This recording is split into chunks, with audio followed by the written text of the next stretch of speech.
ಶ್ರೀ ಗುರುಭ್ಯೋ ನಮಃ. ಹರಿ ಓಂ. ಪ್ರೀತಿಯ ವೀಕ್ಷಕರಿಗೆಲ್ಲ ನಮನಗಳು. ಹರೇ ರಾಮ. ಭಗವತೀ ಸಂಕಲ್ಪಕ್ಕೆ ಸ್ವಾಗತ.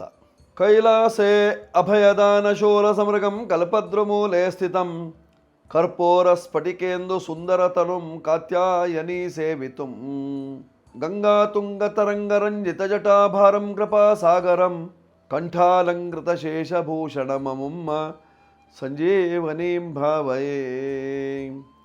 ಶ್ರೀ ಸಂಜೀವಿನಿ ಮಹಾರುದ್ರಾಯ ನಮಃ.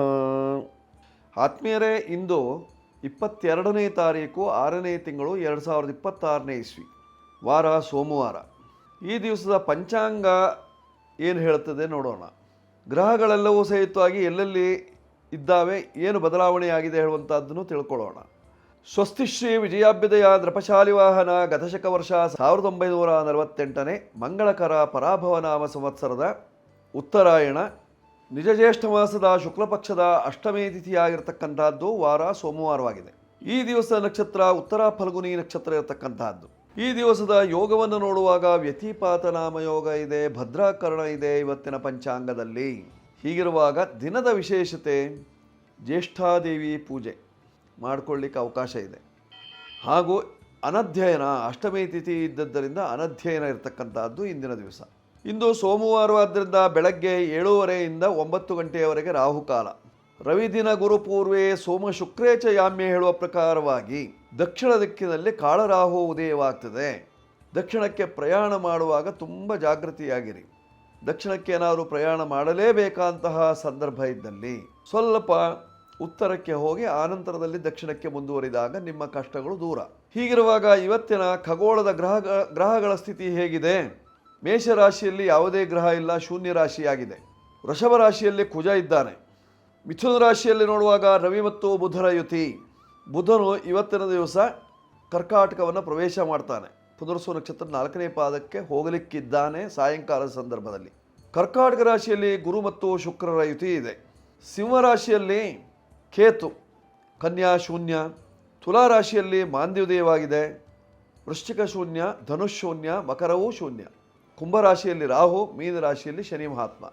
ಇದು ಇಂದಿನ ಖಗೋಳದ ಸ್ಥಿತಿಯಾಗಿರ್ತಕ್ಕಂಥದ್ದು. ಈ ಗ್ರಹಗಳ ಸ್ಥಿತಿಗೆ ಅನುಗುಣವಾಗಿ ಗ್ರಹಗತಿಗಳು ನಡೀತದೆ.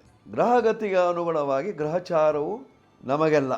ಹೀಗಿರುವಾಗ ಮೇಷಾದಿ 12 ರಾಶಿಯವರ ಗ್ರಹಚಾರ ಏನು ಇಂದಿನ ದಿವಸ ನೋಡೋಣ ಬನ್ನಿ. ಮೊದಲು ಮೇಷರಾಶಿ. ಮೇಷರಾಶಿಯವರ ಗ್ರಹಚಾರವನ್ನು ನೋಡುವಾಗ ನಿಮ್ಮ ರಾಶಿಯಲ್ಲಿ ಯಾವುದೇ ಗ್ರಹ ಇಲ್ಲ. ರಾಶಿ ಅಧಿಪತಿ ದ್ವಿತೀಯಕ್ಕೆ ಹೋಗಿದ್ದಾನೆ. ದ್ವಿತೀಯಕ್ಕೆ ಹೋದಾಗ ಏನು ಮಾಡ್ತಾನೆ ಗೊತ್ತಾ? ಕುದನ್ನಹ, ಕುತ್ಸಿತವಾದಂತಹ ಅನ್ನವನ್ನು ಊಟ ಮಾಡಿಸ್ತಾನಂತೆ. ಕೆಟ್ಟ ಅನ್ನ, ಹಳಸಿದ ಅನ್ನ ಅಂತ ಹೇಳ್ತದೆ. ಕೆಟ್ಟ ಅನ್ನ ಆಗ್ಬೋದು, ಅಥವಾ ಹಳಸಿದ ಅನ್ನ ಆಗ್ಬೋದು, ಅಥವಾ ಕುತ್ಸಿತವಾದಂತಹದ್ದು ಅಂದರೆ ಕೆಳಮಟ್ಟದ ಅನ್ನ ಅಂತ, ಕೆಳಗೆ ಬಿದ್ದ ಅನ್ನ ಅಂತಲೂ ಆಗ್ಬೋದು. ಆದ್ದರಿಂದ ತುಂಬ ಜಾಗೃತಿಯಾಗಿರಬೇಕಾಗಿರ್ತಕ್ಕಂಥದ್ದು ಇವತ್ತಿನ ದಿವಸ ಮೇಷರಾಶಿಯವರು. ಲಾಭಭಾವದಲ್ಲಿ ರಾಹು ಇದ್ದದ್ದರಿಂದ ತುಂಬ ತೊಂದರೆ ಹಣಕಾಸಿಗೆ. ಸಾಲಬಾಧೆ ಜಾಸ್ತಿ ಆಗ್ತದೆ ನೋಡಿ. ಧನಸ್ಥಾನಕ್ಕೆ ಕುಜ ಇದ್ದಾನೆ, ಲಾಭದಲ್ಲಿ ರಾಹು ಇದ್ದಾನೆ, ಎರಡೂ ಪಾಪಗ್ರಹಗಳು. ಬರುವ ಹಣವು ಸುಖದ ಹಣ ಅಲ್ಲ, ಬರುವ ಲಾಭವೂ ಸಹಿತವಾಗಿ ನೀವು ಬೆವರು ಸುರಿಸಿದ ಲಾಭ ಅಲ್ಲ. ವ್ಯಯದಲ್ಲಿ ಬೇರೆ ಶನಿ ಮಹಾತ್ಮ ಇದ್ದಾನೆ, ಬಂದ ಹಣ ನಿಲ್ಲುವುದೂ ಇಲ್ಲ. ಒಟ್ಟಾರೆ ಗ್ರಹಚಾರ ತುಂಬ ಇರತಕ್ಕಂಥದ್ದು ಮೇಷರಾಶಿಯವರಿಗೆ. ಪರಿಹಾರಕ್ಕೆ ನೀವು ಮಾಡಿಕೊಳ್ಳಬೇಕಾಗಿರ್ತಕ್ಕಂಥದ್ದು ಕುಜಶಾಂತಿ, ಸುಬ್ರಹ್ಮಣ್ಯೇಶ್ವರನ ಪ್ರಾರ್ಥನೆ, ಸುಬ್ರಹ್ಮಣ್ಯ ದೇವರಿಗೆ ಬಾಳೆಹಣ್ಣು ಸೇವೆ ಇತ್ಯಾದಿಗಳನ್ನು ಮಾಡುವುದರಿಂದ 9ರ ಸಂಖ್ಯೆಯನ್ನು ಬಳಸಿಕೊಂಡು ಕೆಂಪು ವಸ್ತ್ರವನ್ನು ಧರಿಸಿಕೊಂಡು ಪೂರ್ವ ದಿಕ್ಕಿನಲ್ಲಿ ವ್ಯವಹಾರವನ್ನು ಮಾಡಿದಾಗ ನಿಮ್ಮ ಕಷ್ಟಗಳು ನಿವಾರಣೆಯಾಗ್ತದೆ. ಈಗ ವೃಷಭರಾಶಿ. ವೃಷಭರಾಶಿಯವರ ಫಲವನ್ನು ನೋಡುವಾಗ ನಿಮ್ಮ ರಾಶಿಯ ಅಧಿಪತಿ ಶುಕ್ರನು ತೃತೀಯ ಭಾವದಲ್ಲಿ, ಸಹೋದರ ಭಾವದಲ್ಲಿದ್ದಾನೆ, ವಿಕ್ರಮ ಸ್ಥಾನದಲ್ಲಿದ್ದಾನೆ. ನಿಮಗೆ ಅಣ್ಣ ತಮ್ಮಂದಿರೋ, ಅಕ್ಕ ತಂಗಿಯರೋ ಇದ್ದಲ್ಲಿ ಅವರಿಗೆ ಅನುಕೂಲವಾಗುವಂತಹ ಸಾಧ್ಯತೆಗಳು. ವ್ಯಾಪಾರ ವಹಿವಾಟಿನಲ್ಲಿ ಸಾಕಷ್ಟು ತೊಂದರೆಗಳು, ಮಾನಸಿಕವಾಗಿ ತುಮಲ ಉಂಟಾಗುವಂತಹ ಸಾಧ್ಯತೆ. ಶನಿ ದೃಷ್ಟಿ ಬಿಡ್ತಾನ. ಕಾಲಿಗೆ ಕಷ್ಟ, ಕಾಲಿನಲ್ಲಿ ಊತ, ಓಡಾಡುವುದೇ ಕಷ್ಟ, ಅಥವಾ ಕಾಲು ದಪ್ಪ ಆಗ್ತದೆ, ಕಾಲಿಗೆ ಏನಾದರೂ ವಸ್ತುಗಳು ತಾಗ್ತದೆ, ಅದರಿಂದ ಓಡಾಟಕ್ಕೆ ತೊಂದರೆ ಉಂಟಾಗುವಂತಹ ಸಾಧ್ಯತೆ ಇರತಕ್ಕಂಥದ್ದು. ವಾಹನದಲ್ಲೂ ಸಹಿತವಾಗಿ ನಿಮಗೆ ತೊಂದರೆ. ಪರಿಹಾರಕ್ಕೆ ನೀವು ಮಾಡಿಕೊಳ್ಳಬೇಕಾಗಿರ್ತಕ್ಕಂಥದ್ದು ಮೃತ್ಯುಂಜಯನ ಸೇವೆ. ಇವತ್ತು ಸೋಮವಾರ, ಆದ್ದರಿಂದ ಮೃತ್ಯುಂಜಯ ಸೇವೆಯನ್ನು ಮಾಡುವುದರಿಂದ ನೀವು ವೃಷಭ ರಾಶಿ ಶಿವನ ವಾಹನದ ರಾಶಿ. ಆದ್ದರಿಂದ ವೃಷಭಾರೂಢನಾಗಿರ್ತಕ್ಕಂತಹ ಶಿವನ ಉಪಾಸನೆಯನ್ನು ಮಾಡುವುದರಿಂದ ಅಥವಾ ನಂದಿಕೇಶ್ವರನ ಪೂಜೆಯನ್ನು ಮಾಡುವುದರಿಂದ 6ರ ಸಂಖ್ಯೆಯನ್ನು ಬಳಸಿಕೊಂಡು ಬಿಳಿ ಬಣ್ಣದ ವಸ್ತ್ರವನ್ನು ಧರಿಸಿಕೊಂಡು ಪೂರ್ವ ದಿಕ್ಕಿನಲ್ಲಿರ್ತಕ್ಕಂತಹ ದೇವಮಂದಿರಕ್ಕೆ ಹೋಗುವುದರಿಂದ ನಿಮ್ಮ ಕಷ್ಟ ನಿವಾರಣೆಯಾಗುವಂತಹ ಲಕ್ಷಣ. ಈಗ ಮಿಥುನ ರಾಶಿ. ಮಿಥುನ ರಾಶಿಯವರ ಫಲವನ್ನು ನೋಡುವಾಗ ನಿಮ್ಮ ರಾಶಿಯಿಂದ 12ನೇ ಮನೆಗೆ ಕುಜ ಬಂದ, ಲಾಭಾಧಿಪತಿ. ಲಾಭಾಧಿಪತಿಗೆ ಶನಿ ದೃಷ್ಟಿ ಇದ್ದದ್ರಿಂದ ನಿಮಗೆ ಲಾಭವೇ ಬರೋದಿಲ್ಲ, ಲಾಭವನ್ನು ಕಾಣಲಿಕ್ಕೆ ಸಾಧ್ಯತೆ ಇಲ್ಲ, ಎಲ್ಲ ನಷ್ಟ ನಷ್ಟ ನಷ್ಟ. ವ್ಯಯಾಧಿಪತಿ ಧನಸ್ಥಾನಕ್ಕೆ ಬಂದದ್ದರಿಂದ ವ್ಯಯ, ಸಾಕಷ್ಟು ತೊಂದರೆಗಳು, ಹೈನುಗಾರಿಕೆಯಲ್ಲಿ ವ್ಯಯ ಉಂಟಾಗುವಂತಹ ಸಾಧ್ಯತೆ, ನಿಮ್ಮ ನಿರೀಕ್ಷೆ ಸುಳ್ಳಾಗ್ತದೆ. ಧನಸ್ಥಾನದಲ್ಲಿ ಗುರು ಇದ್ದದ್ದರಿಂದ ಧನ ಸಮೃದ್ಧಿಯಾಗುವಂತಹ ಲಕ್ಷಣ. ಸಪ್ತಮಾಧಿಪತಿ ಹಾಗೂ ಕರ್ಮಾಧಿಪತಿ ಅವನು ಧನಸ್ಥಾನದಲ್ಲಿದ್ದಾನೆ ಅಂದರೆ ಒಳ್ಳೆಯ ಧನ ಸಮೃದ್ಧಿಯಾಗುವಂತಹ ಕಾಲ. ವ್ಯಾಪಾರದಲ್ಲಿ ಅಭಿವೃದ್ಧಿಯಾಗುವುದು ಸ್ವಲ್ಪ ಕಷ್ಟವಾದೀತು. ಶುಕ್ರ ಮತ್ತು ಗುರುವಿನ ಯುತಿ ಇದ್ದದ್ದರಿಂದ ವೈರಿಗಳ ಸಂಖ್ಯೆ ಜಾಸ್ತಿ ಆಗ್ತದೆ. ಕುಟುಂಬದವರೇ ವೈರಿಗಳಾಗುವಂತಹ ಸಾಧ್ಯತೆ ಮಿಥುನ ರಾಶಿಯವರಿಗೆ, ಸ್ತ್ರೀಯರೇ ವೈರಿಗಳಾಗುವಂತಹ ಸಾಧ್ಯತೆ ಮಿಥುನ ರಾಶಿಯವರಿಗೆ, ಕೈ ಹಿಡಿದ ಹೆಂಡತಿಯಿಂದಲೇ ತೊಂದರೆ ಉಂಟಾಗುವಂತಹ ಸಾಧ್ಯತೆ ಮಿಥುನ ರಾಶಿಯವರಿಗೆ, ಅಥವಾ ಗಂಡನಿಂದ ತೊಂದರೆಯಾದೀತು ಹೆಂಡತಿಗೆ. ದೋಷ ನಿವಾರಣೆಗೆ ನೀವು ಮಾಡಿಕೊಳ್ಳಬೇಕಾಗಿರತಕ್ಕಂಥದ್ದು ಇವತ್ತಿನ ದಿವಸ ಉಮಾಮಹೇಶ್ವರ ಸ್ತೋತ್ರವನ್ನು ಪಠನ ಮಾಡಿ, ಅರ್ಧನಾರೀಶ್ವರನ ಪೂಜೆ ಮಾಡಿಕೊಳ್ಳಿ, ಆಗ ನಿಮ್ಮ ಕಷ್ಟಗಳು ದೂರವಾಗ್ತದೆ. ಮಿಥುನ ರಾಶಿಯವರು ವಿಶೇಷವಾಗಿ 5 ನಿಮ್ಮ ಸಂಖ್ಯೆ ಬಳಸಿಕೊಳ್ಳುವುದರಿಂದ ಕ್ಷೇಮ. ಶಿವನಿಗೂ 5 ಮುಖಗಳು ಅಲ್ವಾ? ಸದ್ಯೋಜಾತ, ವಾಮದೇವ, ಅಘೋರ, ತತ್ಪುರುಷ, ಈಶಾನ, 5. ಆ 5ರ ಸಂಖ್ಯೆಯನ್ನು ಬಳಸಿಕೊಳ್ಳುವುದರಿಂದ ಕ್ಷೇಮವಾಗ್ತದೆ. ಪೂರ್ವ ದಿಕ್ಕು ಅಥವಾ ಉತ್ತರ ದಿಕ್ಕಿನಲ್ಲಿ ನಿಮ್ಮ ವ್ಯವಹಾರವನ್ನು ಮಾಡುವುದರಿಂದ ಅನುಕೂಲವಾಗ್ತದೆ. ಹಸಿರು ಬಣ್ಣದ ಬಟ್ಟೆಗಳು ನಿಮಗೆ ನಿಮ್ಮ ಜೀವನವನ್ನು ಹಸನು ಮಾಡ್ತದೆ. ಮಾಡ್ಕೊಳ್ಳಿ, ಶುಭ ಉಂಟಾಗ್ತದೆ ಮಿಥುನ ರಾಶಿಯವರು. ಈಗ ಕರ್ಕಾಟಕ ರಾಶಿ. ಕರ್ಕಾಟಕ ರಾಶಿಯವರ ಫಲವನ್ನು ನೋಡುವಾಗ ನಿಮ್ಮ ರಾಶಿಯಲ್ಲೇ ಶುಕ್ರ ಮತ್ತು ಗುರುವಿನ ಯುತಿ, ಒಳ್ಳೆಯ ಯೋಗ.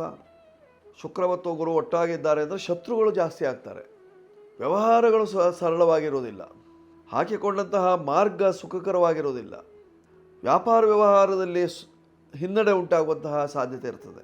ದೂರ ದೇಶಕ್ಕೆ ಹೋಗಲಿಕ್ಕೆ ಮನಸ್ಸು ಬರೋದಿಲ್ಲ, ಇದ್ದ ದೇಶದಲ್ಲಿ ವ್ಯವಹಾರ ಸಿದ್ಧಿಯನ್ನು ಮಾಡಿಕೊಳ್ಳಲಿಕ್ಕೆ ಆಗೋದಿಲ್ಲ, ತಂದೆ ತಾಯಿಗಳ ಕೋಪ ಬೇರೆ, ಇದೆಲ್ಲ ಇರತಕ್ಕಂಥದ್ದು ಕರ್ಕಾಟಕ ರಾಶಿಯವರಿಗೆ. ಕರ್ಕಾಟಕ ರಾಶಿಯವರು ದೋಷ ನಿವಾರಣೆಗೆ ನೀವು ಮಾಡಿಕೊಳ್ಳಬೇಕಾಗಿರತಕ್ಕಂಥದ್ದು ಚಂಡಿಕಾ ಪಾರಾಯಣ, ಚಂಡಿಕಾ ಹೋಮ. ಅದರಿಂದ ನಿಮ್ಮ ಕಷ್ಟ ನಿವಾರಣೆಯಾಗುವಂತಹ ಲಕ್ಷಣ. ಕರ್ಕಾಟಕ ರಾಶಿಯವರು ವಿಶೇಷವಾಗಿ ಪಶ್ಚಿಮ ದಿಕ್ಕು ದಕ್ಷಿಣ ದಿಕ್ಕನ್ನು ಆರಿಸಿಕೊಂಡಾಗ ನಿಮಗೆ ಅನುಕೂಲ. 2 ನಿಮ್ಮ ಸಂಖ್ಯೆ, ಬಿಳಿ ಬಣ್ಣ ನಿಮಗೆ ಹಿತಕರವಾಗಿರ್ತದೆ. ಮಾಡ್ಕೊಳ್ಳಿ ಕರ್ಕಾಟಕ ರಾಶಿಯವರು.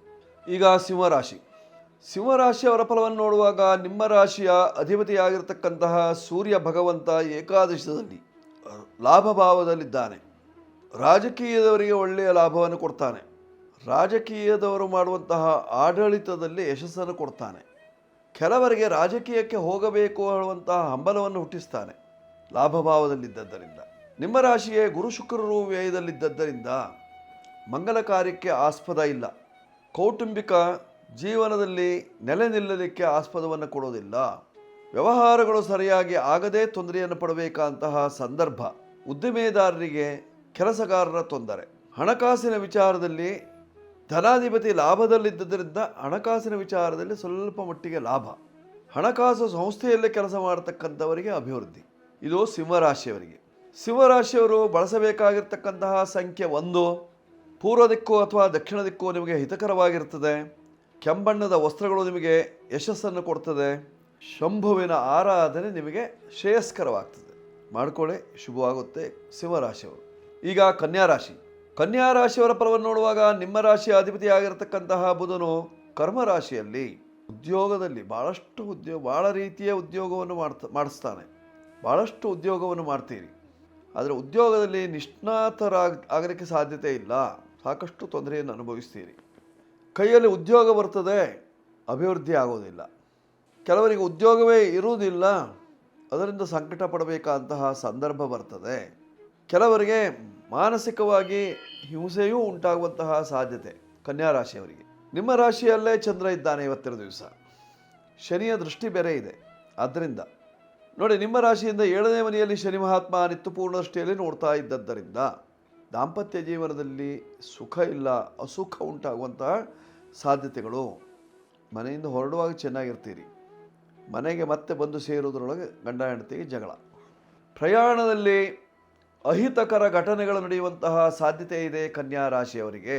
ಪರಿಹಾರಕ್ಕೆ ನೀವು ಇವತ್ತಿನ ದಿವಸ ನರಸಿಂಹನ ಉಪಾಸನೆಯನ್ನು ಮಾಡಿಕೊಳ್ಳುವುದರಿಂದ ಕ್ಷೇಮ, ಅಥವಾ ರುದ್ರದೇವರ ಅನುಷ್ಠಾನವನ್ನು ಮಾಡಿಕೊಳ್ಳುವುದರಿಂದ ಕ್ಷೇಮ ಉಂಟಾಗುವಂತಹ ಸಾಧ್ಯತೆ.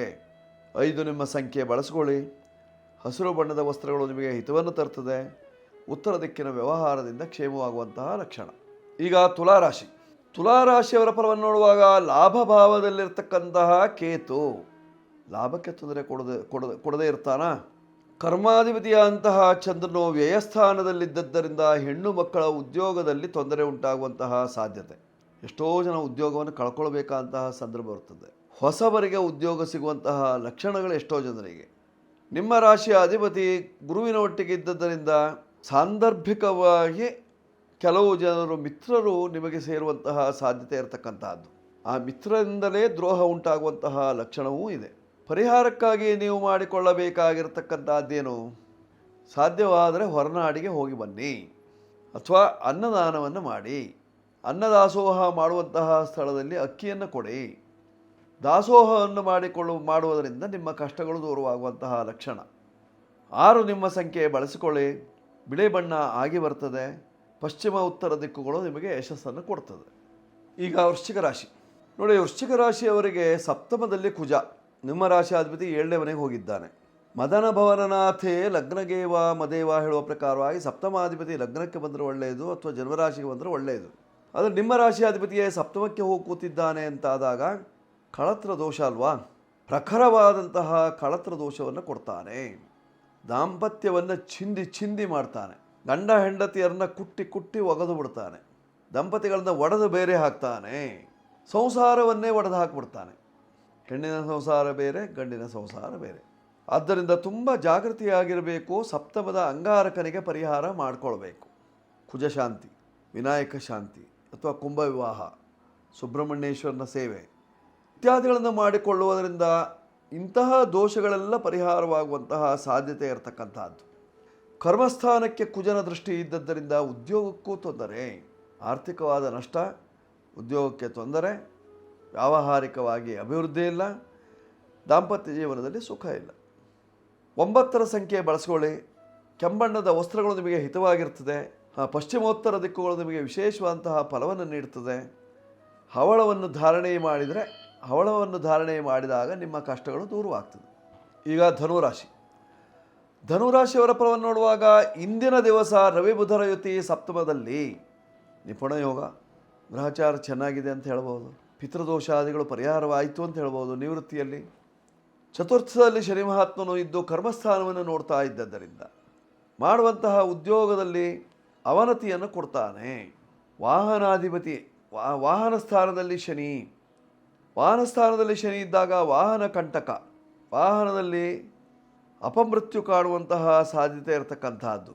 ಪರಿಹಾರಕ್ಕೆ ಮೃತ್ಯುಂಜಯನ ಉಪಾಸನೆ, ಆಂಜನೇಯನ ಸೇವೆ ಮಾಡಿಕೊಳ್ಳಿ. ವ್ಯವಹಾರಗಳು ಸಿದ್ಧಿಯಾಗುವುದಕ್ಕೋಸ್ಕರವಾಗಿ ಗಣಹೋಮವನ್ನು ಮಾಡಿಕೊಳ್ಳಿ ಸಾಧ್ಯವಾದರೆ. ಆಗ ನಿಮ್ಮ ಕಷ್ಟಗಳು ದೂರವಾಗಿ ಸುಖಪ್ರಾಪ್ತಿ. ಧನುರಾಶಿಯವರಿಗೆ. ಧನುರಾಶಿಯವರು 3 ನಿಮ್ಮ ಸಂಖ್ಯೆ ಹಳದಿ ಬಣ್ಣ, 3 ನಿಮ್ಮ ಸಂಖ್ಯೆ ಹಳದಿ ಬಣ್ಣ, ರಾಯರ ಸೇವೆ, ಉತ್ತರ ದಿಕ್ಕು ಇತ್ಯಾದಿಗಳೆಲ್ಲವೂ ಸಹಿತವಾಗಿ ಹಿತಕರವಾಗಿರ್ತದೆ. ಮಾಡಿಕೊಳ್ಳಿ ಧನುರಾಶಿಯವರು. ಈಗ ಮಕರ ರಾಶಿ.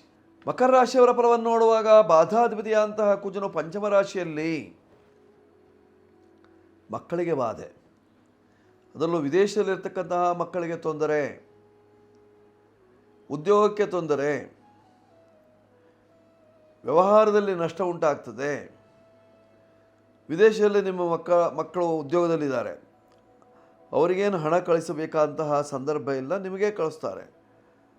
ಆದರೆ ಈ ಸಂದರ್ಭದಲ್ಲಿ ನೀವೇ ಕಳಿಸಬೇಕಾದಂತಹ ಸಂದರ್ಭ ಬರ್ತದೆ. ದೊಡ್ಡ ಉದ್ಯೋಗಕ್ಕೆ ಸೇರಿಕೊಳ್ಳಬೇಕು ಅನ್ನುವಂತಹ ಹಂಬಲ, ಅದಕ್ಕಾಗಿ ಖರ್ಚು, ಅದಕ್ಕಾಗಿ ವಿದ್ಯೆ, ಅದಕ್ಕಾಗಿ ಖರ್ಚು, ಅದಕ್ಕಾಗಿ ನಷ್ಟ.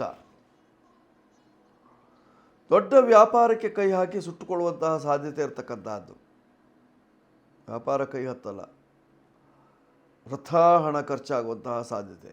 ಪರಿಹಾರಕ್ಕೆ ನೀವು ಮಾಡಿಕೊಳ್ಳಬೇಕಾಗಿರ್ತಕ್ಕಂತಹದ್ದು ಅಘೋರಾಸ್ತ್ರ ಜಪ, ಅಘೋರಾಸ್ತ್ರ ಹೋಮ ಮಾಡಿಕೊಳ್ಳಿ. ಶಿವನ ಉಪಾಸನೆಯನ್ನು ಮಾಡಿಕೊಳ್ಳಿ. ಕಷ್ಟ ನಿವೃತ್ತಿ ಆಗ್ತದೆ. 8 ಮತ್ತು 4 ನೀವು ಬಳಸಬೇಕಾದಂತಹ ಸಂಖ್ಯೆ ಬಳಸ್ಕೊಳ್ಳಿ. ಉತ್ತರ ದಿಕ್ಕು ನಿಮಗೆ ಯಶಸ್ಸನ್ನು ಕೊಡ್ತದೆ. ಬಿಳಿ ಮತ್ತು ಹಸಿರು, ಕಪ್ಪು ಬಣ್ಣಗಳು ನಿಮಗೆ ಹಿತವನ್ನು ತರ್ತದೆ. ಬೇಕು ಅಂತಾದಲ್ಲಿ ನೀಲವನ್ನು ಧಾರಣೆ ಮಾಡುವುದರಿಂದ ನಿಮ್ಮ ಕಷ್ಟಗಳೆಲ್ಲ ಪರಿಹಾರ. ಕುಂಭರಾಶಿಯವರ ಫಲವನ್ನು ನೋಡುವಾಗ ನಿಮ್ಮ ರಾಶಿಯಿಂದ ಧನಾಧಿಪತಿ 6ನೇ ಮನೆಯಲ್ಲಿ ಕ್ಷತಸ್ಥಾನದಲ್ಲಿ ಕೊಟ್ಟು ಕಳ್ಕೊಳ್ತೀರಿ. ಕೊಟ್ಟ ಹಣ ವಾಪಸ್ ಬರೋದಿಲ್ಲ. ತಗೊಂಡವನು ನಿಮಗೆ ಮತ್ತೆ ಹಣವನ್ನು ಕೊಡೋದಿಲ್ಲ. ಏನು ಮಾಡ್ಕೋ ಅಂತ ಹೇಳ್ಬೋದು. ಕೆಲವರಿಗೆ ಪುಸ್ತಕ ನಷ್ಟವಾಗುವಂತಹ ಸಂದರ್ಭ. ಒಳ್ಳೆ ಪುಸ್ತಕಗಳಿತ್ತು, ಬೇರೆಯವರಿಗೆ ಕೈಯಲ್ಲಿಟ್ಟರೆ ಮತ್ತೆ ಬರೋದಿಲ್ಲ, ತುಂಬ ಕಷ್ಟ. ಕೆಲವರಿಗಂತೂ ವೈವಾಹಿಕ ಜೀವನವೇ ಕಷ್ಟವಾಗುವಂತಹ ಸಾಧ್ಯತೆಗಳು, ವೈವಾಹಿಕ ಜೀವನವೇ ನಷ್ಟವಾಗುವಂತಹ ಸಂದರ್ಭ. ಪಾತಾಳ ಸ್ಥಾನದಲ್ಲಿ ಕುಜ ಇದ್ದದ್ದರಿಂದ 4ನೇ ಮನೆಯಲ್ಲಿ, 7ನೇ ಮನೆಯಲ್ಲಿರ್ತಕ್ಕಂತಹ ಕೇತುವಿನ ದೃಷ್ಟಿ ನಿಮ್ಮ ರಾಶಿಗೆ ಬಿದ್ದದ್ದರಿಂದ ವೈವಾಹಿಕ ಜೀವನದಲ್ಲೂ ಸಾಕಷ್ಟು ತೊಂದರೆಗಳು, ವಿವಾಹಾದಿ ಭಾಗ್ಯಗಳು ಇಲ್ಲದೆ ಹೋಗುವಂತಹ ಸಂದರ್ಭವೂ ಇರತಕ್ಕಂತಹದ್ದು. ಇದ್ದವರಿಗೆ ಮಾತ್ರ ಶನಿ ದೋಷವು ಕಾಡುವಂತಹ ಸಾಧ್ಯತೆ ಇದೆ. ಪರಿಹಾರಕ್ಕೆ ನೀವು ಮಾಡಿಕೊಳ್ಳಬೇಕಾಗಿರ್ತಕ್ಕಂಥದ್ದೇನು?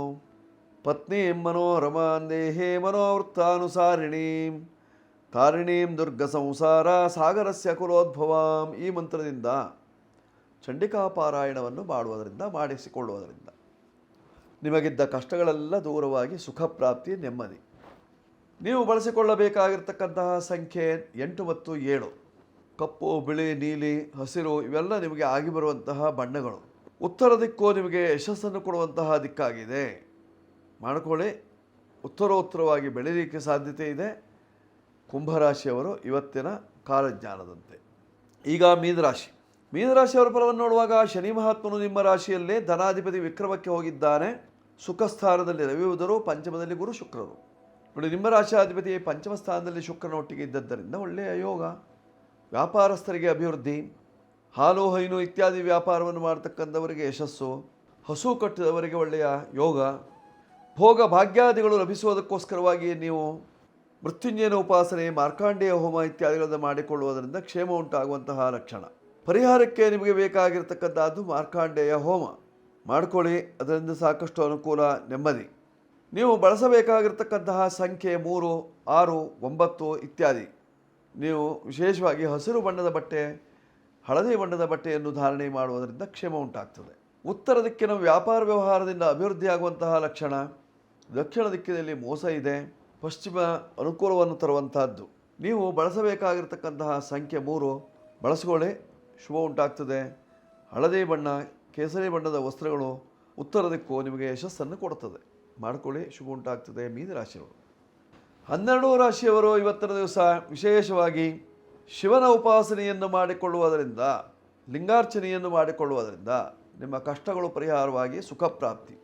ವೀಕ್ಷಕರೇ, ಈ ಸಂಚಿಕೆ ಇಷ್ಟವಾಗಿದ್ದಲ್ಲಿ ಸಬ್ಸ್ಕ್ರೈಬ್ ಮಾಡಿ, ಬೆಲ್ ಬಟನ್ ಒತ್ತಿ, ಲೈಕ್ ಕೊಡಿ, ನಂಬರ್ಗಳನ್ನು ಉಪಯೋಗಿಸ್ಕೊಳ್ಳಿ. ಶುಭವಾಗ್ತದೆ. ಮಂಗಳವಾಗಲಿ. ಶುಭವಸ್ತು.